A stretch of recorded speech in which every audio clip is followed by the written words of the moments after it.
Everyone, smart management অ্যাপে আপনাদের স্বাগতম। আজকে আমরা জানব ট্রানজ্যাকশন পেজের সুবিধা।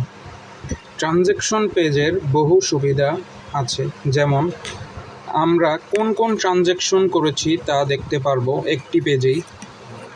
তারপর যদি লোকেশন ওয়াইজ সার্চ দেই তাহলে লোকেশন ওয়াইজ আমরা ট্রানজ্যাকশন ভ্যালু দেখতে পারবো।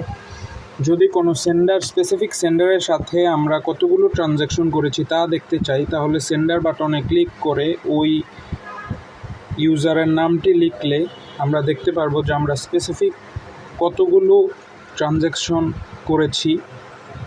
তারপর আমরা এখানে ওই ট্রানজ্যাকশনের সব কিছু ইন ডিটেলস দেখতে পারবো পেজ এক্সপ্যান্ডের মাধ্যমে।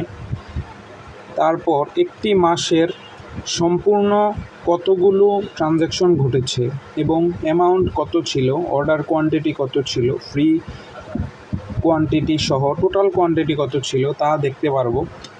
এখানে আমরা কোন ট্রানজ্যাকশনের ডিও নাম্বার কত এবং ট্রানজ্যাকশন আইডিটি কত ওগুলো দেখতে পারবো। যদি কোনো কালেকশন লিঙ্ক থাকে তাহলে কালেকশন সহ ট্রানজ্যাকশন দেখতে পারবো। রেকর্ডেড বাই দেখতে পারবো যে কে ওই ট্রানজ্যাকশনটি দিয়েছেন।